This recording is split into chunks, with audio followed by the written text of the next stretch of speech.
All right, welcome back. Brett here with clickmail.co. So to continue on from what we were talking about in the last video, I want to actually show you why setting our key performance indicators are so important and why it's so important to do it as close to the result as possible. So I'm going to share my screen with you, and we're going to come over and we're going to do all of our favorite thing. We're going to do a little bit of math, and I will just tell you on the front end, I am not a math person, never was, and this isn't too bad. It's actually a little bit interesting.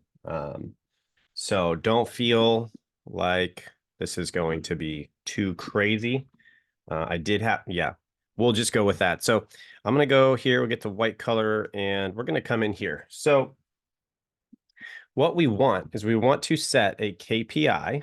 Okay, so we've got our KPI, and let's call that, and we'll just continue on with, let's say, a marketing firm. Okay, so we'll do it for the marketing firm. So you're working for your marketing firm and you're setting up your own marketing firm systems, or you're setting up another marketing firm systems. We're just going to just assume our client's the marketing firm in this case.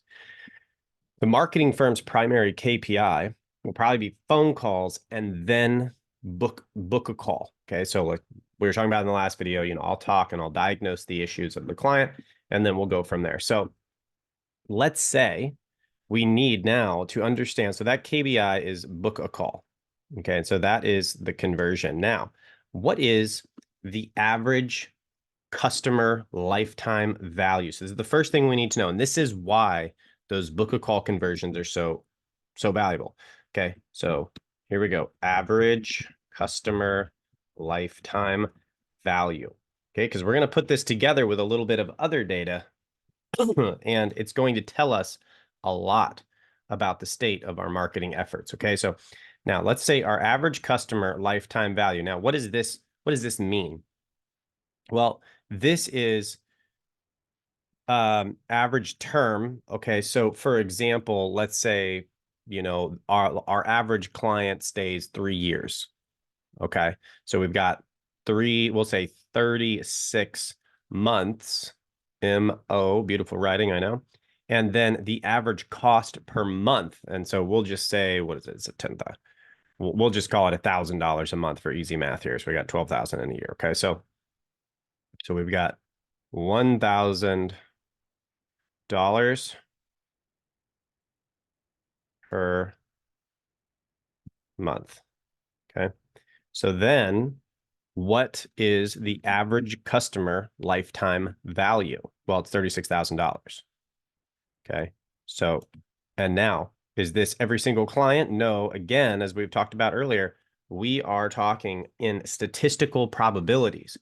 Okay, so now when you're working with a client and you're saying, hey, here's the KPI we're going to measure emergency phone calls, we're going to measure first-time phone calls, we're going to measure tour bookings, we're going to measure, strategy calls, whatever it is that is on that buyer journey and is the closest thing to the result, we're going to measure that, we're going to tell them that. And then we're going to say, now we need to know a little bit more about your client base. And many times they're not going to know this information, and so you need to measure it with them.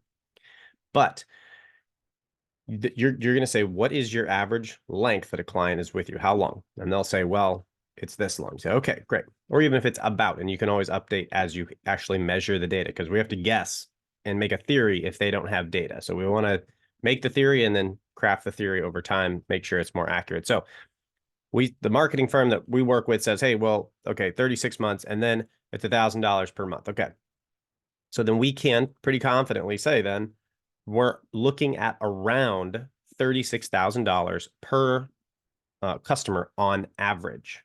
Okay. So now the question then is, we're talking about one, so we'll call it a strategy session. I'm not going to write all that booking. How much is that worth?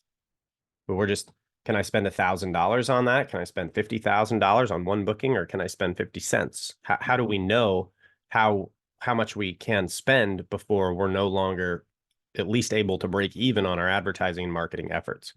Okay. So let's talk about that. We've got one booking. Well, the next thing we need to do, so we know that one client is worth about 36,000. Well, the next thing we need to know is the sales rate. And if you remember on that last little graphy picture thing we're looking at, the conversion to the sale on top there, right between the two, the pipe in the middle said sales rate. That is a very important number to know. So you want to be tracking this in the firm you're in, or for the businesses that, or they should be tracking it. So let's just say out of the one strategy session booking here, out of 10 bookings, what's the percentage of close? Well, let's say I'm a really good and likable guy, and I'm a good salesman, and let's say it's a 50% sales. I guess I am writing this one, sales rate. Okay. So 50%. So what that means is that all we need to do then is take our total client value and divide by 2. Why? Because if I have a 50-50 shot statistically, again, maybe you land, flipping a quarter and you get 5 heads in a row, like it can happen. But statistically, I'm going to get one client out of every 2 bookings that come through the site. Okay, so then what's 36 divided by 2? 15, $18,000. Okay, so then we have an $18,000 lead value. Okay, so when we report to the client, we can say, hey, yes, your average lead value is $18,000. They're going to think you're using some kind of magical number or something.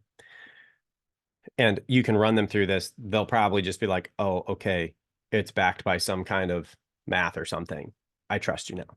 But a lot of times they're going to need to understand that you're not just making this up, or they won't trust you. And so this is setting expectation on the front end. You ask them for the 36 months, or their lifetime, average value per month, or whatever the billing cycle is. And then you ask them for their sales rate, and you say, okay, here's a calculation we're going to put together. We're making a formula to give you your average lead value. So we know how much you need to, how much we're capable of spending to get you a lead. Well, if this is really true, then my goodness, we can advertise all day long to get a lead. Okay. So then what we do is when we, let's just say for advertising, well, we come over here and we track the bookings. This is our conversion. And so when we're advertising, so let's say we set up an ad here. So we'll just call this a Google ad. So we'll just say Google ads. Okay. So I'm showing a Google ad over on the internet, and I have, Joe over here, and Joe clicks on the Google ad, and he goes into where my landing page, where, we're saying, oh, it's sign up right now and get your strategy session. And then he signs up. I report to the data dashboard. I report to the business a statistical increase in revenue, gross revenue, by $18,000. Okay. And that's why that is so important. Now, what's the alternative? I can report. Okay. So the first question here is, why is it so valuable? The second question is, what is the alternative? Why are we reporting the closest thing to the result? Okay, if I could just report sales value because it turns out he just bought right there on the phone and I could input it, sure, it's a little bit harder to do, especially if it's e-com though. We can just report the exact value and then you actually know what it is. In this case, usually a statistical projection is the closest thing you can get if you're selling services, unless you have some kind of offline uploading and really good record keeping. This is usually the best route. Now, so we want to report the closest KPI to the result. Now, why not something else? Why not something further away? Well, think about it. What we're going to report impressions. Hey, we showed your ads to 10 million people last month. Well, that sounds great. But, it turns out they're in Florida, your business is in Florida, and you're showing ads internationally for a local business. So you're wasting their money. And those people couldn't have purchased anyway because they can't come into the storefront or something like that. Or, let's say we're working with a marketing firm and I say, hey, I ran the ads for you guys last month, or, let's say for my own company. Okay. So I ran the ads for my own company last month. And what happened? Well, we got 10,000 clicks, except I just advertised to keywords that have nothing to do with people needing digital advertising. I just ran, ads to just random stuff that's not targeted. Well, that stuff doesn't matter because I can have 1 million clicks. I can have 10 million clicks and still not get a client. So I would rather know that someone has gone, searched a keyword, gone through an ad that aligned with their values. They said, oh, yes, that ad looks like something I need. They went to a landing page, read the information, and then said, I really like this. I'm going to book. I want to talk to these people. And now I have an actual projected amount of $18,000. I'd rather have one of those than 1 million clicks, because 1 million clicks may or may not correlate with any end result.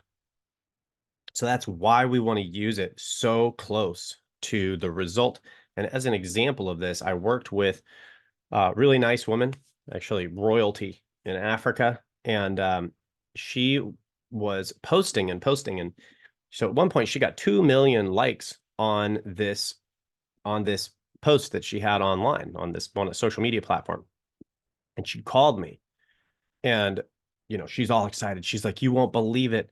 Your training paid off, and I got this post and it has 2 million likes. And it's like, wow, that's so exciting. And she's like, now what? And so I know 2 million likes is irrelevant.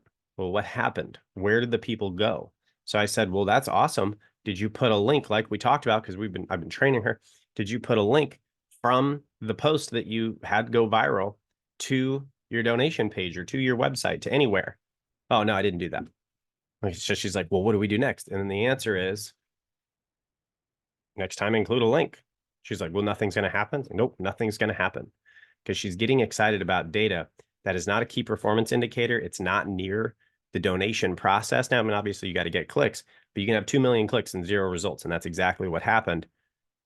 And so what is she doing? She's optimizing for clicks. She's getting a lot of clicks, but she's getting a lot of clicks from people who, number one, she didn't give them a path in. And secondly, they probably don't really care that much anyway. That's just so far away from any type of commitment. It's not really practical or usable in any way. So now I want to just maybe add a little bit here, just knowing these 3 numbers here, okay, and identifying our key performance indicator. What can we do with this? Well, $18,000. Well, let's say I can get a lead for a marketing firm. Let's just say it's high. Okay, we'll just say this is Google Ads. Let's say it's $200 per lead. So I'm paying $200 a lead. Okay, and then what? I take 18,000 divided by 200, and let's go ahead and do that. And now we can start projecting return on ad spend. So I'll pull a calculator here. Okay, so on this calculator, just hidden back here, we'll take 18,000 divided by 200. What is that? No. It's 200 divided by 18,000. 200 divided by 18,000. No, that was right. It was 90. Yeah. Okay, so the result is 90. And so when sorry, it was so high. I was like, what? Okay, so equals a 90x return on ad spend. Okay, that's called ROAS. Okay, so when we're doing marketing for people, we are going to typically show results in regard to, when we're doing advertising, we're going to show results as it applies to return on ad spend. That's what we measure as marketers. I've worked with other marketers who struggle with different, what do you want to say, enmeshment issues with clients. And it's like, oh, well, we want to give them really real returns. And they're getting information and access to their accounting data to calculate all of their expenses. None of that's your job. As a marketer, your job is to calculate every time you put $1 into your marketing system with us, you're getting $90 back.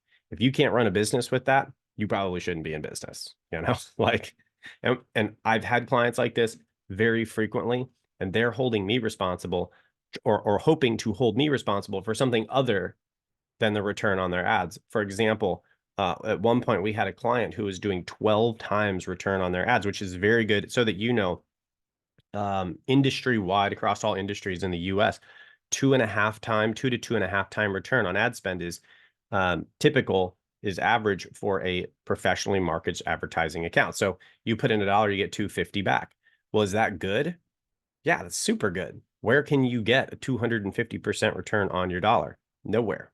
You put it in the stock market, over the last 150 years in the United States, you're on average going to make 10%. Now with inflation, you'd be lucky to make 3, 4, or 5%. I mean, you would be really lucky. And so when we're talking about 250%, that's 25 times higher than a good year in the stock market at 10%. So when we're talking, you can get them, let's say in this case of the client, I'm talking about 10 to 12x return on their e-com ads. And then they say, well, that's not really good enough. What that means is that that client is unfortunately not grounding their numbers in reality. And this also is why understanding your key performance indicators and understanding the data is so important, because clients will pull numbers out of a hat all the time and they'll say, well, I was hoping to make 20x. Okay, well, tell me, where else can you go where someone's going to give you $20 for every dollar? If I could give you $20 for every dollar, why wouldn't I just start your business and run it myself? You know? And when you have benchmarks and you can say 2.5 times is a good return on investment on an ads account when they're going in, then you have a benchmark. And if they're at 5, they're like, oh my gosh, this is amazing. If you don't tell them that on the front end, they won't know, and they'll never be impressed with your work. So this is really important. This is a, calculating their return on ad spend here is a great way to really win with your client, especially if you're managing ads, in a professional sort of way. But if you don't tell them what good is, then you can never win. So in this video, we have talked about how to calculate the value of a lead and how to use the data that the client has given you to show them the most important results, which is how much money they make on their money. The closer you can get to that result, the more they're going to like you, assuming you deliver on that, on those numbers. So thanks so much for being in this video. We're going to keep going in the next video. We'll see you there.